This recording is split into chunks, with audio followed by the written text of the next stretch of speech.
My name is Henry, and today, can I just raise your hands if you're a Samsung user?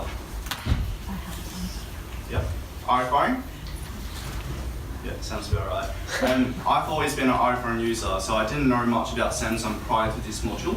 But as a team, over the past weeks, we've learned so much about this business, and today we're here to share with you how this business operates in the global market. There are two reasons why I want to pay attention to our presentation. First one is a great case study to use in your exam.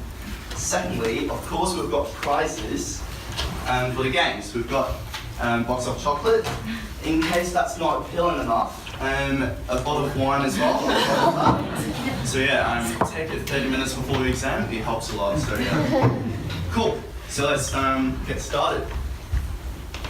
Firstly, our birthday girl, Jenny, will be talking about the family background. She'll be diving into the three generations within the Samsung business. Secondly, Izan will be talking about some of the successes as well as the ownership structure within that Samsung business.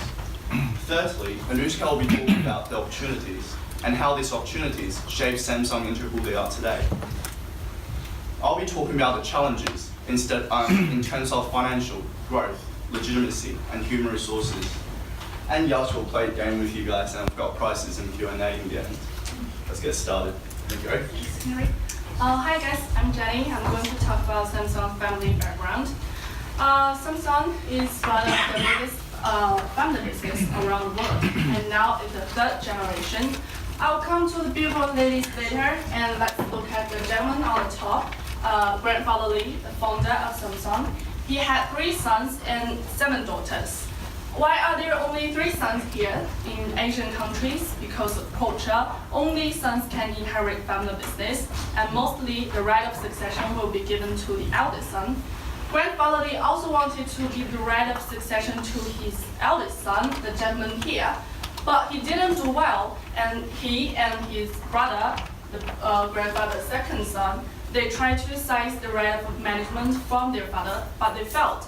And then their father revoked their inheritance. In this way, the right of succession was handed over to the grandfather's third son, this gentleman here. And in the third generation, this gentleman here, he was the only son of his father, and he was also the eldest. He controlled the decision-making power of Samsung. The father also had 3 daughters. His most precious little daughter, the lady here, she was beautiful, but she committed suicide while she was studying in the US when she was 26 years old. It's a mystery about her death.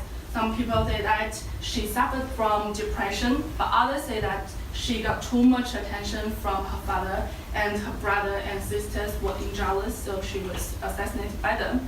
It sounds like a Korean drama. And the other 2 daughters, they are all working for Samsung now.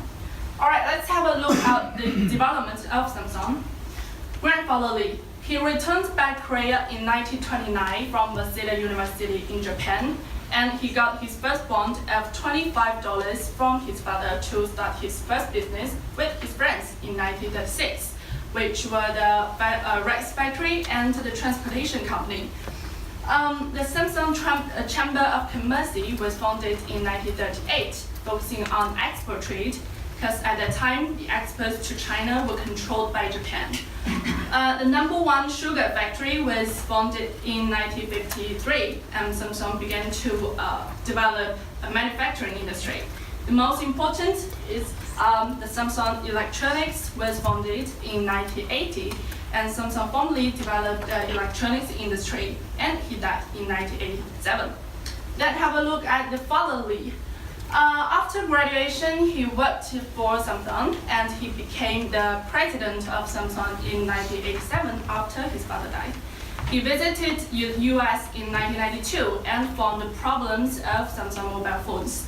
he recalled 150,000 mobile phones in 1995 and decided not to produce this kind of products anymore. And the second phase of operation was established in 2002, which was the second step of the reform, and it was introduced Samsung to a higher level. And he got seriously ill in 2014 and left management of Samsung. And then have a look at the Son Lee. After graduating from Harvard University in 1995, he was trained by his father as the successor, and he took over the decision-making power of Samsung in 2016. But in 2017, he was reported to offer a bribe to the former president of Korea, and he was sentenced 5 years in jail.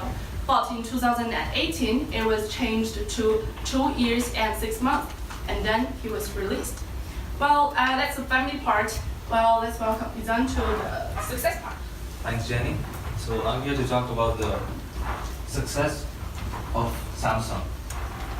So just a quick run through of the success. So they've been the largest investors in research and development, semiconductors, mobile phones, and displays. So they are also supplying picture tubes for famous other brands like Philips. They are also the largest conglomerate company. They have first position for last 10 years for global TV market. They've been ranked 7th most valuable brand in the world with a value of $47 billion, and they also account for 28% of South Korea's GDP. So just a few pictures. So the first one here, it's not really a success, but it is an advantage to Samsung, as they have set up manufacturing facilities all around the world, and it helps them to make products specific to the demographic market. And the second thing, the black box we see here is the first DVD player, which was made by Samsung. And the two buildings here, this and this, we all might be quite familiar of, the Petronas and the Burj Khalifa. So these, Burj Khalifa is currently the tallest building, and Petronas Towers was the tallest building before. So these two were constructed by Samsung. And this we see here is the flight engine, which is being manufactured by Samsung and supplied to famous companies like Airbus and Boeing.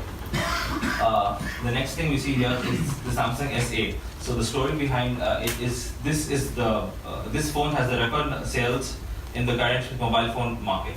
So before this, there was Note 7 launched. As we all know, the phone got exploded and they had a loss of $2.5 billion US. And the next, this is the S10, so which is about to come this year. And they are the first company to be able to build a camera, the fingerprint scanner, and the full display in the market. And as I told you before, their TVs are cutting edge and they have revolutionary TV picture tubes. And the next thing is, in 2016 Consumer Electronics Show, they won about 100 awards. So as you all might know, Consumer Electronics Show is an electronic fair which is happening in Las Vegas, USA every year. Then they have also won 55 design awards. So this is an academy called IF Design Academy. So they've been giving awards for industrial product designs from 1954, and they won 55 over the last period of years. So as you can see, the numbers are staggering. They were ranked brand 9 in 2012, and they've reached to brand 6 in just 5 years, and the numbers are quite astonishing. So this is the ownership structure of Samsung. As you can see, 52% are foreign investors, and it's not owned by the company or any of the local investors. Local investors are only about 23%, and company owns only 20%. In the preferred stock market, the numbers are very astonishing. As you see, foreign investors are 81%, and local investors are around just under 12%. And next, we have Anushka to talk about opportunity. Hello. Hello, I'm Anushka. I'm going to discuss the opportunities. So Samsung started from 1936. So you can understand that this company is like 8 decades old. It's the theory is that it's not even, for some companies it's even difficult to survive for 5 or 10 years. So in order to understand, we have to dive into history. And I know history is a very boring part. So I want to conclude that this is very important to understand the history so far. So what was the context? And I believe none of you would have this entrepreneurial route. The context in which the grandfather was operating was colonialized by Japanese. So the Japanese were overtaken a major competitive advantage. The second important part we need to know, there was a poverty, like Korea was the poorest country in the world. The third part, there was a war that made split between North and South Korea. The next slide shows us the difference between the northern part and the southern part of Korea. So the northern part was much more richer, it was industrialized, and the southern part was more agriculture. And we need to know this because Samsung came from the southern part of Korea. The fourth thing we need to mention and to understand the context was the political issue. So Samsung was battling against political power. It was very difficult for the grandfather to survive at that time. So initially, something happened in the history that changed the context for Samsung overall. And that happened in 1961 when a group of military officers took over the power and just kicked out the ruling president at that time. So what did the ruling party do? They first invested heavily in the agriculture sector, so they boosted the economy. The second thing, they abolished the internal competition within the markets. And the third thing they do, they promoted the electronic industry. So what did it meant for Samsung somehow? So all these three impacts, all these three events had an impact for Samsung. So when they invested in the agriculture, the people became richer. So there was an increase in the wage for almost 250%. So everyone was demanding household appliances, and this increased the advantage for Samsung to grow businesses in the household industry. So with the internal competition, when the government abolished that, this law was actually rendering Samsung to become the market leader at that time. This third thing, promoting the electronic industry was also important because the grandfather was able to invest in six electronic businesses at the same time. So, second, I also want to dive in the internal structure. So, learning from theory, you need to understand the family, the culture, and the management. So, it's important to understand that somehow this structure shaped the opportunity for Samsung as well. So, the grandfather has had one life motto: the life of a man is short, but that of a company should never be. So with this life motto, he was preparing and institutionalizing every challenge for this company, because he was protecting his environment for every challenge that we were facing. Somehow the son took over the same policy, and that is the father Kunhi had in habit. Every single morning, he was listening to KN News. He was calling upon his managers in order to understand what the external competition meant for the company. Both of the grandfather and son had a small cohesive culture when both of them were doing. The leadership style structure was quite structured.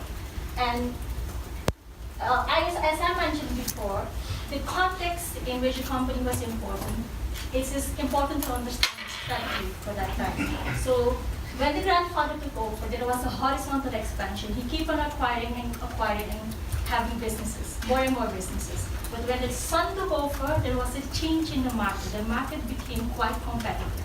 So when the market became quite competitive, he had to think about the 3 Ps. He had to think about the product, process, and people. So whatever was making profit for him, that was important. And what was not important, he just spun off and discontinued with the businesses. So with the change in the market, we also believe that there is also a change when it comes to people. So when the market changed, you need to have a more HR diverse discipline. He had to he had to recruit talent from on-site in order to sustain his business over time. So the conclusion so far is that the strategy is important in every context that the company is operating. So Samsung was able to, the leaders of Samsung were able to execute this. So this is my last part. I will hand over to Henry. Awesome. Thank you, Mishka. I'll be talking about the challenges in terms of 4 areas: financial growth, legitimacy, and human resources. The biggest financial challenge that Samsung had was the Asian financial crisis in 1997. It all started in Thailand, where their currency collapsed, and that crisis soon spread across to other countries in the world, in the region, excuse me. In South Korea, their currency won was depreciated against the US dollars. And at that time, there was a lot of debt accumulating in the domestic market. And in the West, the investors started freaking out, so they started taking money out of Korea, and that caused a lot of business to go bankrupt. If we look further into Samsung, first you will notice they did not take a significant loss. Secondly, they recovered really quickly from the crisis, so that's the crisis where a lot of business went bankrupt. We looked into this. There were 3 reasons. First one is the Frankfurt announcement in 1993. This guy is the 2nd generation leader. Let's call him the father because I still don't remember his name. I'll confuse you if I say his name anyways.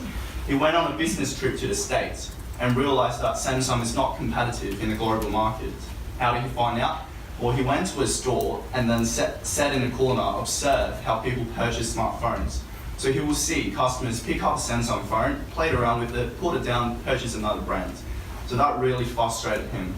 He went back to Korea and started pushing vertical expansion as well as innovation. Before this time, it was all about horizontal expansion, which means being the biggest company in Korea. So he really took it to another level.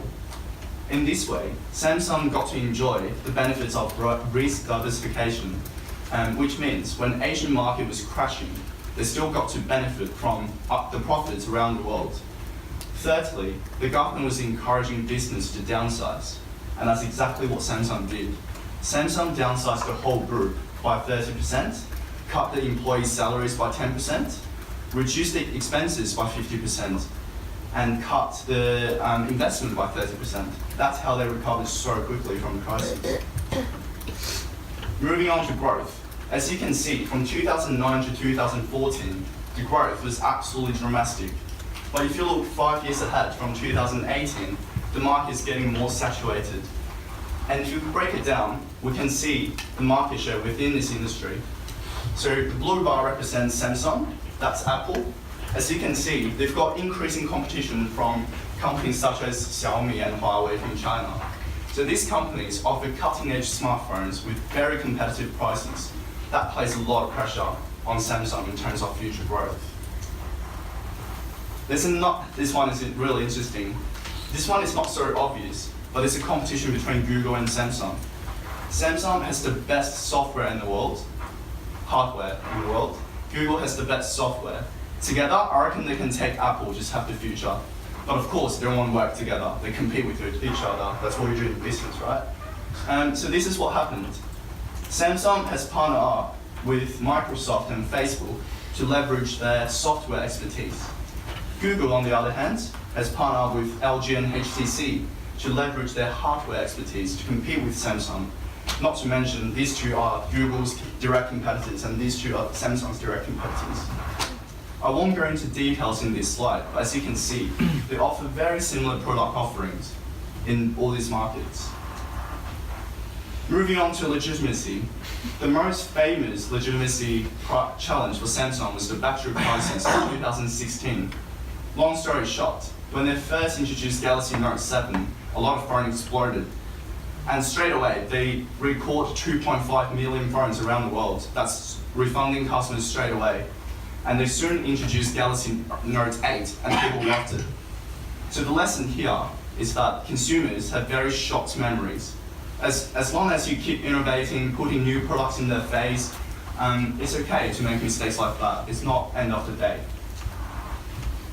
Of course, there's legal lawsuits between Apple and Samsung. I mean, look at it, it's pretty much identical. They've been fighting each other since 2011. By 2012, there were already 50 lawsuits between the two companies. This is something that Samsung needs to carefully manage. For example, in 2016, Samsung lost a lawsuit to Apple that cost them $400 million, and they just one cash outflow. Moving to HR, Samsung's been reported to use child labor in China. This is definitely something that Samsung needs to pay attention to, because consumers these days have very strong social awareness. They increasingly care about how ethical a company is. This one is really interesting as well. If you look at the board of directors within Samsung, you'll notice that average age of board of directors is over 60s. How can a bunch of old people be so innovative? Right? So we looked into this.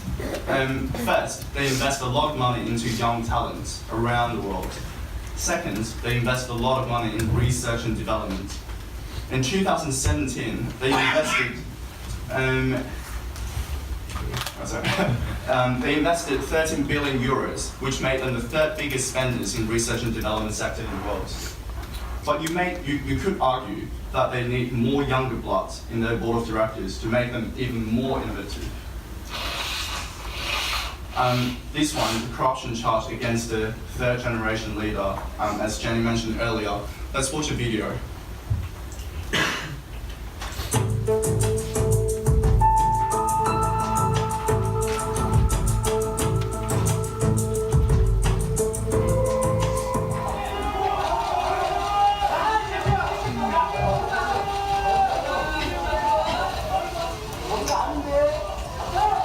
I feel like he's trying to laugh.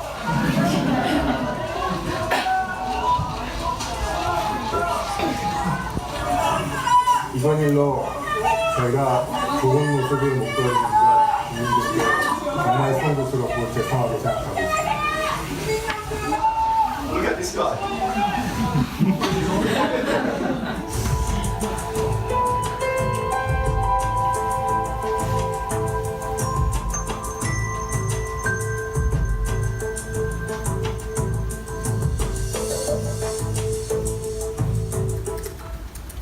Fantastic.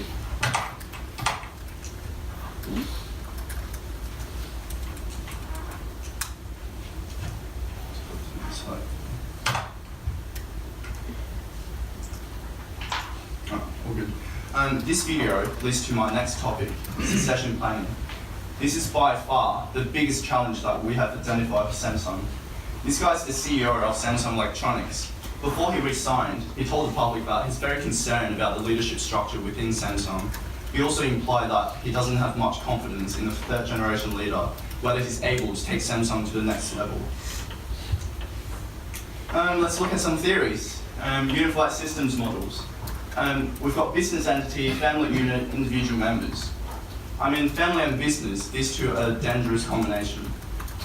When it does penetrate, like business system is interpenetrated by the family system, which results in constraints on business performance. As Jenny mentioned earlier, there are a lot of uncertainties, dramas within the family. So it's very important for Samsung to keep it separate, not to let the emotional side of things get in the way of business decision making. If we look at the survival rate, Samsung is currently here, the third generation is 12%, but we all know Samsung is too big to fail. But again, how would lack of succession planning affect Samsung as a family business? It remains a question. The public hasn't been convinced that the third generation leader will be able to take Samsung to another level. In my opinion, it's simply because his father and grandfather have placed the bar way too high. His grandfather started a whole company with $25. His father took the company from Korea to the global market, whereas he hasn't done anything extraordinary to convince the public that, you know, I'm the same guy. So if we think from his perspective as well, this guy's got a lot of pressure on his shoulder. So, and we don't know deep down inside whether he wants to take over the business or not. And we all know, if you're under pressure, it's difficult to innovate and be bold in your approach. So if you're the father Lee, the second generation leader, currently lying in the hospital because he's seriously ill, what would you do? If your son doesn't seem able to take over the business? It's a tricky question, right? And there's no right or wrong answer. And a lot of family business have this problem. The only solution that we came up with mate, you've got 2 daughters. So, as many of you may know, in Asia, the culture is that the eldest son normally takes over the business, and the daughters can just chill. But maybe it's time for the Asian family business to reconsider this. Maybe it's time for Samsung to give the opportunities for the daughters to run the business, because by the end of the day, you can't limit their opportunities based on their gender. And that's my part. We move to the games. There you go. So now can everyone open Kahoot and we will play for quiz and information is setting there is me. Back on Kahoots, yeah? Yes. Should I join as well?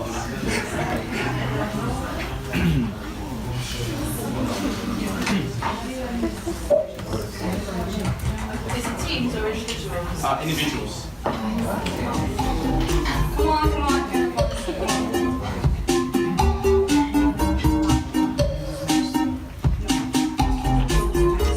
Yeah, you definitely need this in your exam.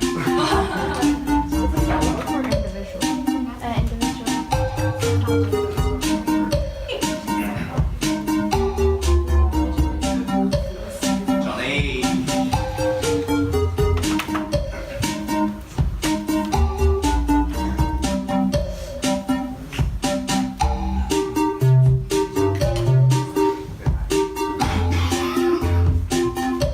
Next is your last.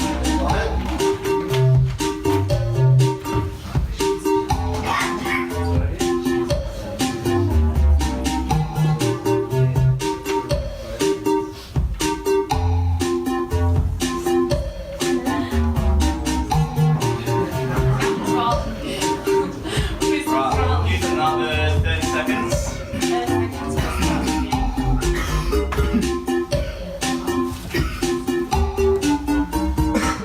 Okay, start game. Right. Sport.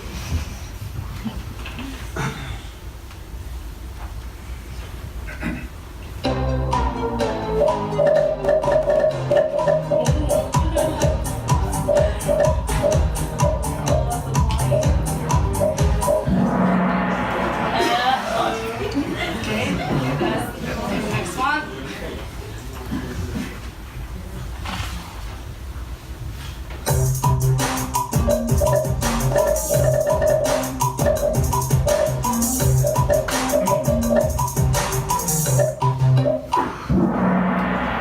Don't worry, Jenny got this question wrong. It's my part, but I got the wrong song. Never practiced. What was it, 2016? Yeah. 17.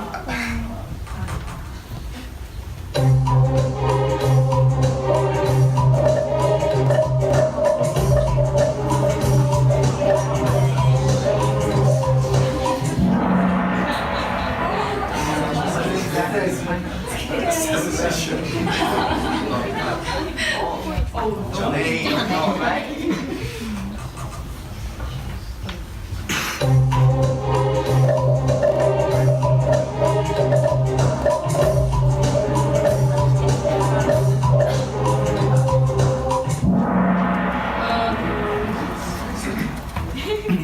Okay, Close.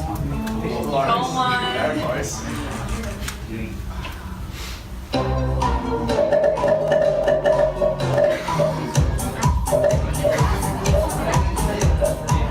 Leaving daughters. Leaving daughters.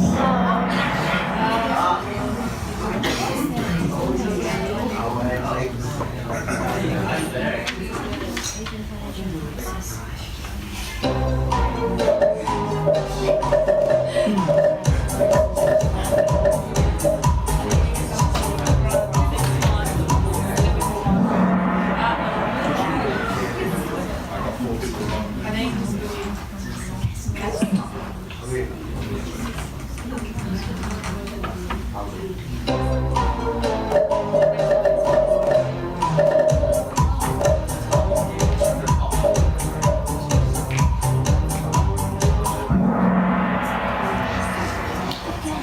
Last one. well, last one.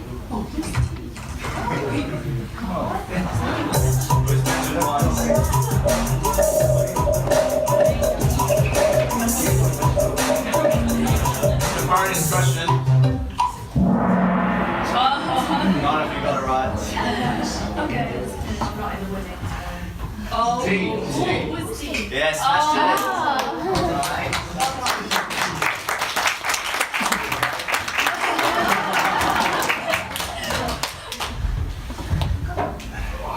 Well done, buddy. Merry Christmas. Alright, thank you guys. Thank you. Is that the end? Yeah. Yeah.